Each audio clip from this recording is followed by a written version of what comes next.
Excuse me, Mr. Geo. Yeah, what's up? What does it take to become a champion? You gotta dream, you gotta think, you gotta act, you gotta ball, you gotta bleed, and most important, you gotta believe.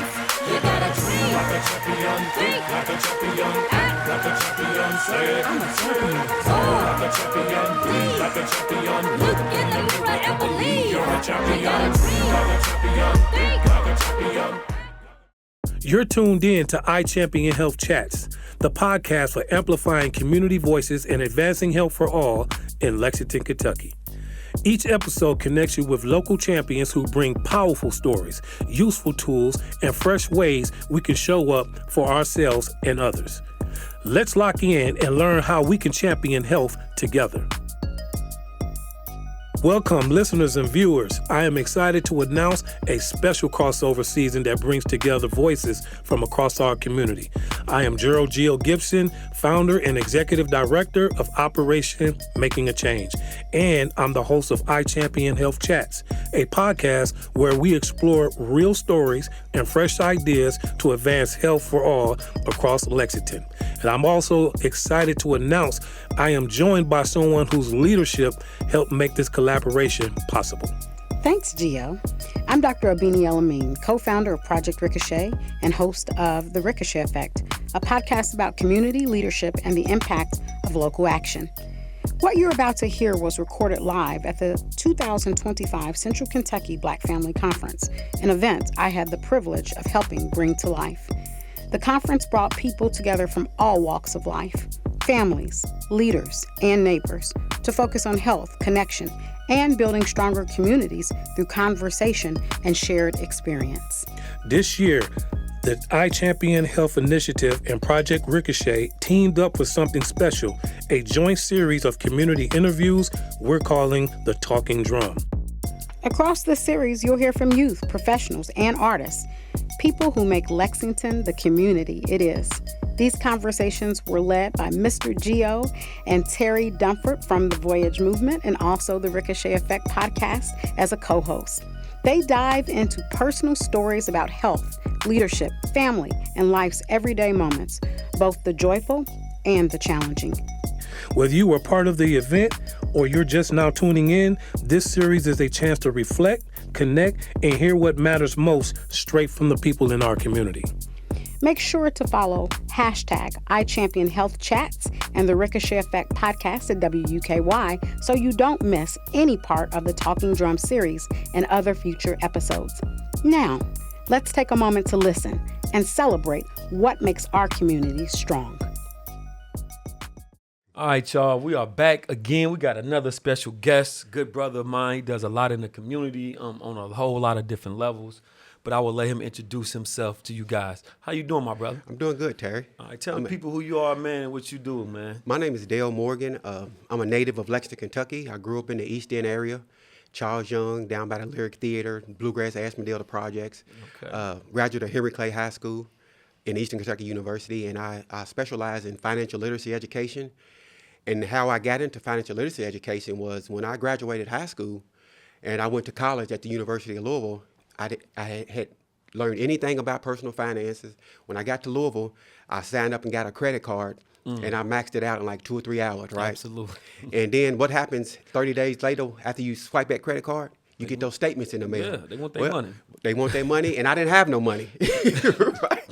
So that credit card that I signed up for and I maxed out, I bought 2 pair of Air Jordans. I bought Tommy Hilfiger outfits. Come on, man, fresh. Yeah, and I was fresh, but I didn't know what I was doing to my credit. I wrecked my credit because I didn't make a payment for 8 years. And fast forward 8 years into the future, I was trying to get pre-approved for a loan for a mortgage. And what's the first thing they want to do? They want to run your credit score. You got to give me a social security number, and I did. And those Air Jordans and that Tommy Hilfiger came up. But the key lesson I learned from that was, I tell people all the time, I only got $575 worth of pleasure, but it cost me over $2,000 to pay that money back. So when things like that happened to me, I took it upon myself to go back and disseminate this information that I was learning because I went to Eastern Kentucky and I majored in accounting, and I was actually applying accounting concepts to my personal finances. Okay. And after I got my accounting degree, I got a job at Purdue University as a grant accountant, and everything that I was learning on every job that I had, and at Purdue University, at the University of Kentucky, I was in these accounting and finance roles. I was taking these concepts and strategies that they use for $1 million grants. I was managing $4 million grants for faculty members. Okay. And I said, man, if I can manage a $4 million grant, surely I can manage. At that time, I was making like $35,000. I said, surely I can manage $35,000. You know. Okay. So I just applied those concepts to that. And I started digging my way out of debt and started getting, I had credit card debt, I had student loan debt, and I started digging my way out of it simply by just making a budget. And I decided, you know what, I need to tell my people about this. I need to disseminate this information to the people. Come on, because man. nobody told me any of this stuff. Right. And then I would like to believe that I would have been receptive to it and actually listen to it. But here's what I tell people all the time when I'm out teaching financial literacy. I can tell you, I can give you all these concepts and all these strategies, but you have to apply it. And it starts, for me, it starts with your mental mindset, right? Right. You have to have a paradigm shift in what you value, and that's because what you value is what you spend your money on. Come on, man. Case in point, in my mid-20s, I was in a very fortunate position to where, like, I was probably like 24, 25, right? And I could have bought this investment rental property, or I could have bought a Cadillac. Which one do you think I'd bought? You about the caddy. I bought the Caddy. I bought the Caddy. I'm buying the caddy. I bought the Caddy. Yeah, buying the caddy. I bought the Caddy. But that's what I valued. Right. And I bought the investment rental property was only going for like $30,000 on Ohio Street. It was right next door to my mom's house where I was living at. The guys were trying to sell it to me. Yeah. But my mind, it went so far over my head. Yeah. And I can remember going back and this guy said, man, you buy this and you could rent it out and you can make money. But that went so far over my head. Yeah. I ran out and I bought that Cadillac. I went out and put some 20-inch rims on it. I had Vogue tires. I went car stereo warehouse, new CD, gutted it all out, tweeters and amplifiers, and I did all this stuff, man. And I just wasted a bunch of money. Ask me where that car is today. I have no clue. I can't tell you where that car is at. But I can tell you one thing, that house is still standing, still making money for somebody. My. Yeah. We talking about economics 101, assets versus liabilities. Yeah, Once yeah. you learn that, you got the basics. Yeah. All right, because I see you out in the community all the time, and like you just spoke about, you were bringing this back to the community. Right. So what does community mean to you? Community means the future to me. It's the future of us. Right. And I tell in this equation of life, man, they're all different kind of. If you think about algebra, you have A plus B plus C equals whatever it is. And you think of the equation of life, A plus B plus C equals success or non-success. It equals life or death. Right. Equals prison or Right. living on the streets. And to me, financial literacy is a key component to it because what we're spending our money on and actually where we're spending it is in terms of what's happening with DEI and all that stuff. We've been spending our monies in these places that don't even like us. Yeah. Right? So just that in itself, I worked with some individuals, right? There was a husband, wife, and their two sons. We're talking about group economics. I know you talked about this before. Absolutely. And I was kind of just counseling them a little bit about personal finance. And so all four of them went together, got a loan, bought a house, stayed in that house for about 5 years. Now you got four adults making money, and they're all splitting a mortgage. The mortgage at the time was like $1,000. Come on, man. And they're all splitting this mortgage because after about 5 years, they built up equity, plus they're saving money too. They went out and they bought another house. So the two sons moved out from the parents' house. So now the parents in the house by themselves. Then the two sons have a house all together. Another 4 or 5 years go by. They leveraged the equity in those other two houses and they bought another house. So now the mother and father have a house and both sons have a house. And they did it all together. Come on, man. So you just gave a breakdown of an algebraic equation that everybody needs to apply to their life because Yes. whatever your A is plus what your B is Yeah. is what you seeing, right? It's Right, equal to yeah. C. But you got to identify your A plus your B Yes. to determine why you're not successful or why you are Right. successful and keep. All right, man. Exactly. Exactly, yeah, man. Yeah. So okay. I'm picking up what you putting Yeah, down, man. yeah. So what does healing look like for our people? And you already kind of gave it a little bit, but as it relates to what you do, You know, What what does does healing look like for our people as it relates to what you do? Man, I'm gonna tell you something. In order for our community to heal, we have to start. Kind of the overarching theme of this conference. We have to start loving each other, man. Come on, man. And understand that we're not in competition with each other. We have to be happy for each other when we're trying to do something. And for those of you who have not came to that moment in their life, or you've had that eye-opening moment where you say, I need to do something different, stop, for lack of a better, stop hating on people who are trying to better themselves, right? We have this mentality where people get jealous and envious of people who are trying to do something outside the norm. Come on, Denzel Washington, I don't know if Denzel Washington actually said it, but I always hear a quote that they say Denzel Washington said, that when you're trying to change generational curses and family curses, your own family will talk about you, right? Yeah. So I would say we just got to love each other, and when we see somebody trying to do good, we got to applaud that. And if we see them not doing good, we got to figure out a way, how can we help them as opposed to just pointing a finger and making the situation worse. Man, love has been a theme of the day. Yeah. A lot of people in here led with that. And if you lead with love, man, I think everything will be fine. Yeah. You know, how do you care for yourself while showing up for so many different people, man? Give us some couple tools that you use. So I'm gonna make this analogy, and you've probably heard this before. Have you ever heard of the airplane rule? Oh, put the mask on. Put the mask on first, right? Okay, Before yeah. in the event of loss in cabin pressure, Okay. put your mask on first.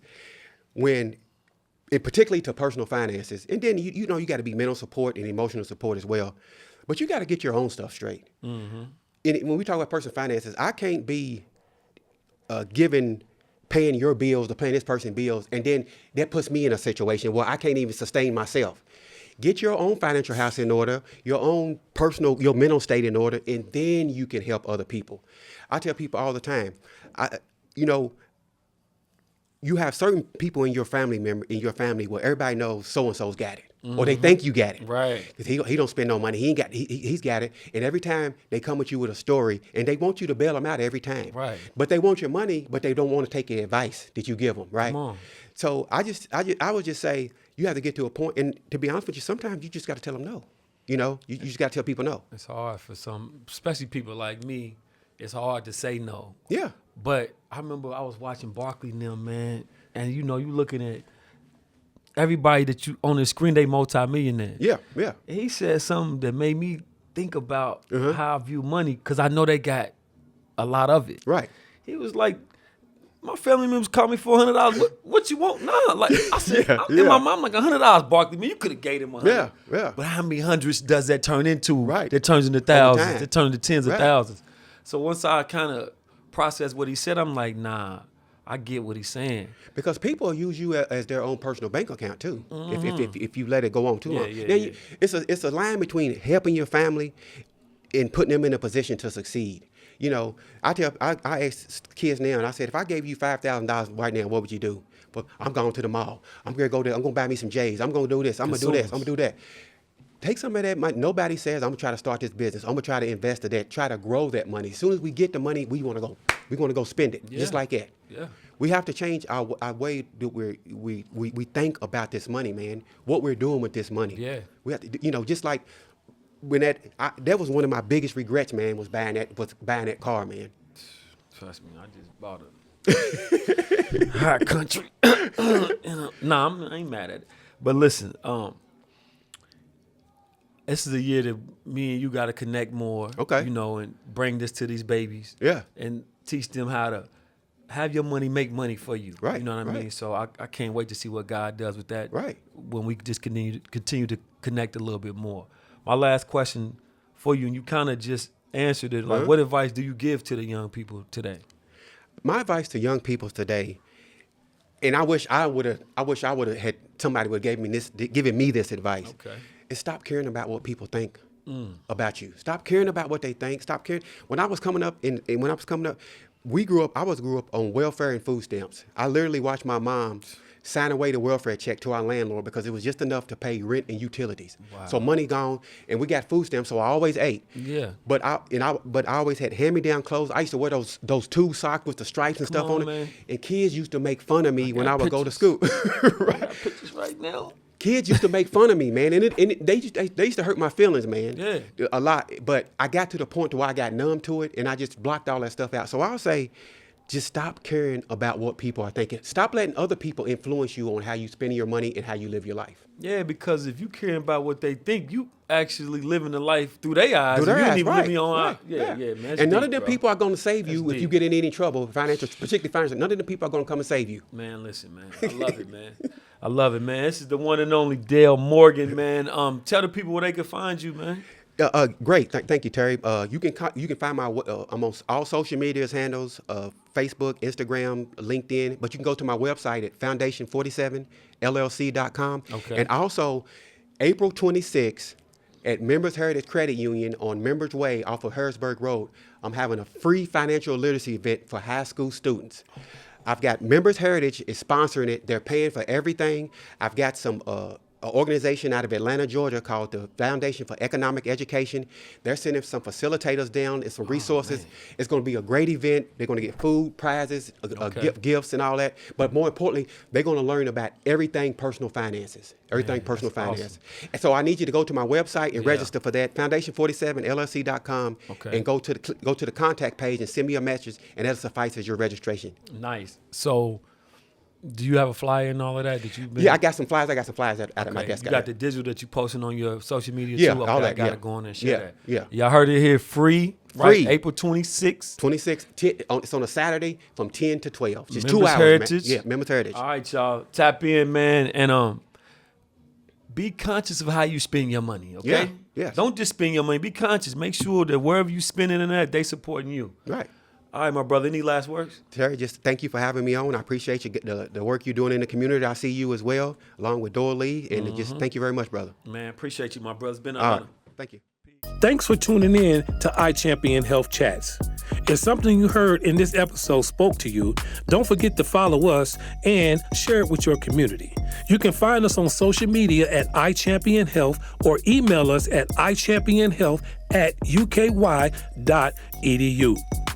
IChampionHealth is a collaboration between UK Prevent Community Engage Alliance and Operation Making a Change. This season of the podcast was supported by UK Healthcare's Healthy Kentucky initiative. The information shared here is from the IChampionHealth team or our guests. These views do not necessarily represent the official position of or endorsement by UK Healthcare. You can explore wellness resources from UK Healthcare and a free suicide prevention training at kyqpr.ukhc.org.